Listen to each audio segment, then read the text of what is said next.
Hello everyone, I'm Abby Carlson. I'm an infectious diseases physician and a doctor here at the Centers for Disease Control and Prevention in Atlanta, Georgia. And today we're going to talk about a topic that you hear about a lot, respiratory droplets and how they spread COVID-19. Okay, we know that we want to keep from getting infected with the virus SARS-CoV-2 so that we don't get sick with the disease COVID-19.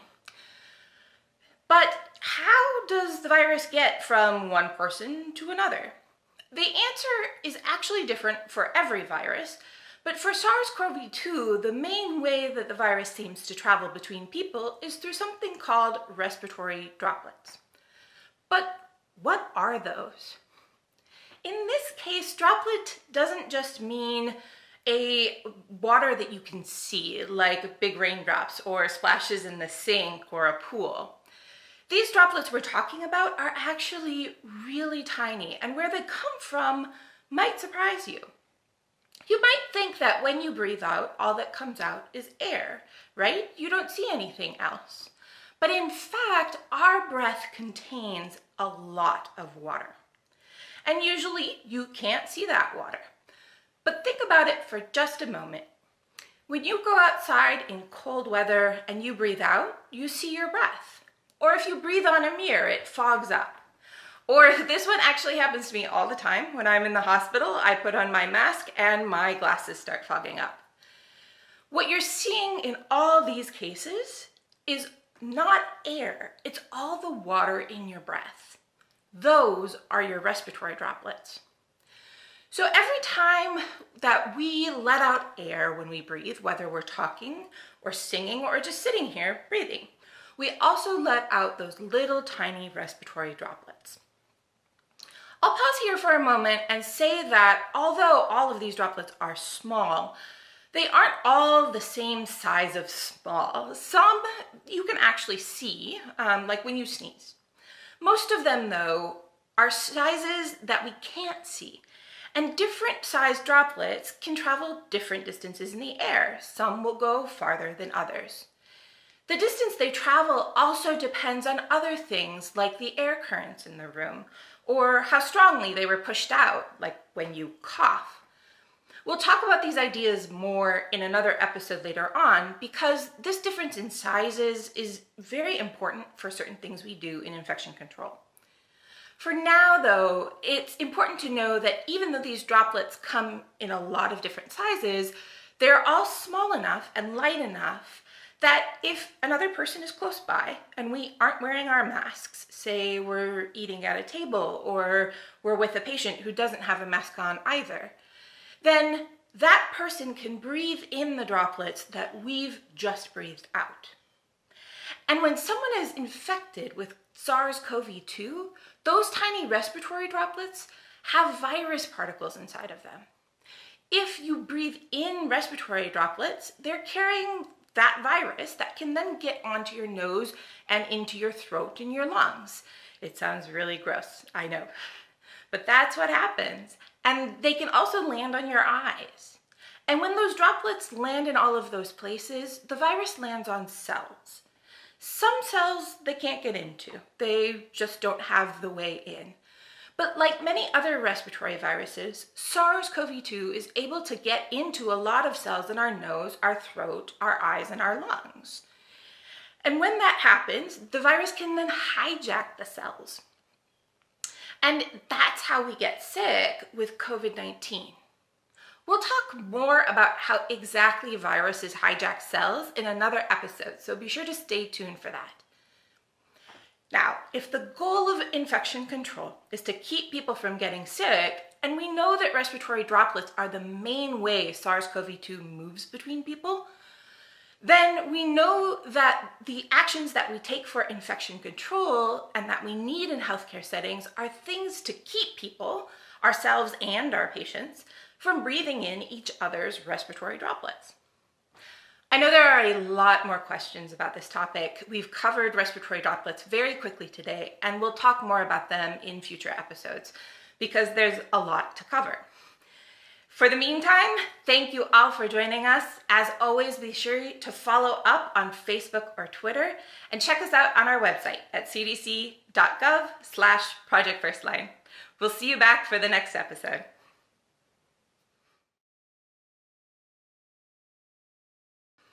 Hi everyone, I'm Abby Carlson. I'm an infectious diseases doctor at the Centers for Disease Control and Prevention here in Atlanta, Georgia. We are continuing our infection control series, our Inside Infection Control video series today from Project First Line, and we're going to talk more about viruses, specifically how viruses make us sick. The things that we do for infection control for COVID-19 are all to keep the virus that causes COVID-19, SARS-CoV-2, from getting into our eyes, nose, and mouth, or someone else's, where it can make us sick. But a question that you might have is, well, how does that happen? What does a virus do when it gets into the body to make us feel sick? Knowing a little more about how viruses work helps to understand the things that we do for infection control. We talked in another earlier episode about the parts of a virus. If you haven't seen that episode yet, please do go check it out when you're done here. But today we're going to talk about how viruses are able to use cells in living things, including people, to make more copies of themselves, to spread within the body, and to move from person to person. So our bodies have billions of cells. They are like microscopic building blocks. Our cells are very different from viruses, but they do have some things in common. And one of those things is that they have little parts made out of protein that stick out of the surface of the cell, just like a virus has proteins that stick out of the surface of the virus. And some of those little parts that stick on the outside of the cell, they work like a lock on a door. If you have a key to that lock, you can get into the cell. If you don't have a key, you can't get in. But viruses that can make us sick have found a way to make a false key, a little part that sticks out from the surface of the virus that will fit into a lock on at least one type of our cells. It's not an exact match, but it's close enough that the virus can hack in and invade that type of cell. It's not that our body's meant for this to happen. The locks on our cells aren't for viruses, they're for things our bodies naturally normally do. And viruses can't hack into every cell type, just the ones where their keys match the lock closely enough. But when a virus can get inside, it hijacks the machinery of the cell and uses it to make more copies of itself, including more copies of that false key. Those new virus copies, with their false keys on the outside, they then break out of those infected cells and move on to infect new cells. And in many cases, the cell that's been infected and hijacked is destroyed in the process. As the virus starts hacking into more and more of our cells, the body recognizes that, there's an infection. The body then sends out an alarm to rev up the immune system so it can fight off the virus. And it's actually that activity of our immune system getting to work that makes us feel sick. That's where the fever, the chills, the cough, and other symptoms come from. Now, there are times when the immune system is fighting a virus, but a person doesn't feel sick. When this happens, that person can still spread virus, even though they don't know they're infected. And it's a big problem for infection control that we're going to talk about more in another video.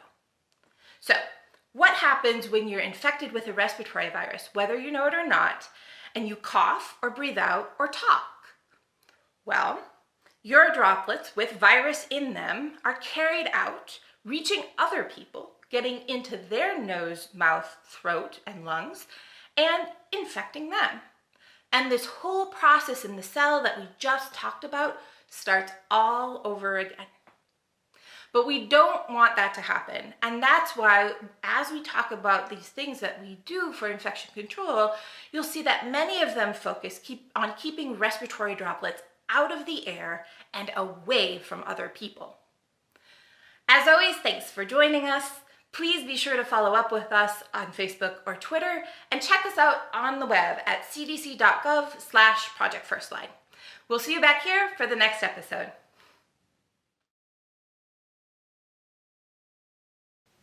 Hi everyone, I'm Abby Carlson. I'm an infectious diseases doctor here at the Centers for Disease Control and Prevention in Atlanta, Georgia.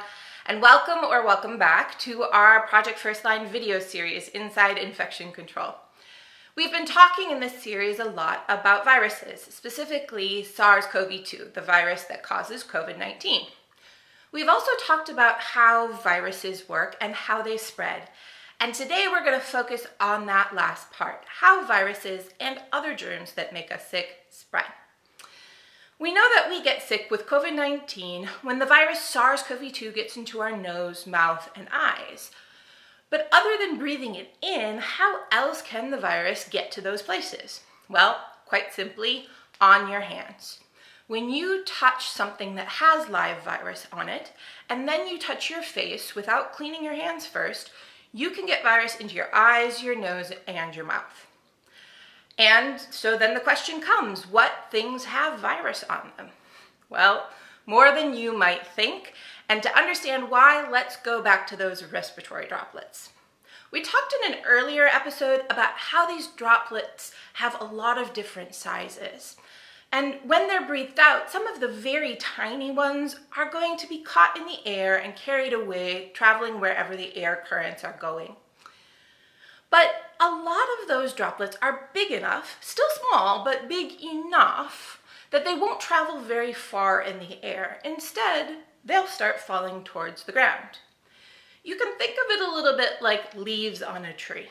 A lot of the leaves are going to fall near the tree, but some of them will be caught by the wind and they'll move with the direction of the wind. They'll fall a little further away. Let's take that image a step further. Leaves falling from a tree don't just fall to the ground either. They also fall on your car, the roof of your house, anything that's nearby.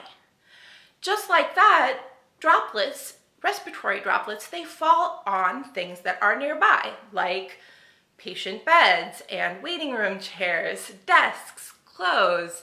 The list is very long. Once the droplets land on something, the virus can survive for at least a little while. It's not long for most surfaces, but it's long enough for you to touch that surface and for the virus to make it onto your hands. From there, the virus can get into your body if you touch your face without cleaning your hands first. And that happens. You're exhausted at the end of your shift and you rub your eyes, or you're running from place to place and you forget to clean your hands. It's one of those habits that's just hard to recognize and hard to break.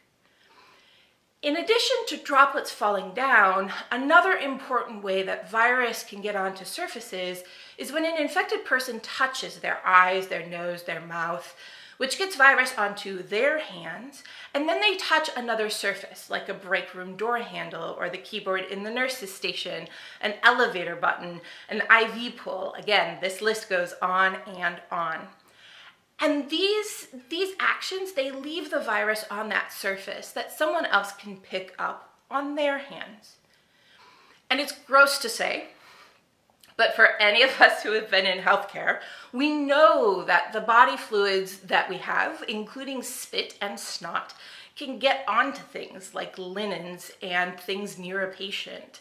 And if anyone touches those surfaces and doesn't clean their hands, they can spread virus around that way, from themselves to other surfaces to other people. Knowing all of this, we can see why good hand hygiene and good cleaning of the environment are so important for infection control, so that viruses and other germs that make us sick don't spread. We're going to talk a lot more about this in other videos because it's a big topic that applies to many diseases, not just COVID-19. In the meantime, thank you for joining us. As always, please don't hesitate to follow up on Facebook or Twitter, or check us out online at cdc.gov/projectfirstline. We'll see you all at the next episode.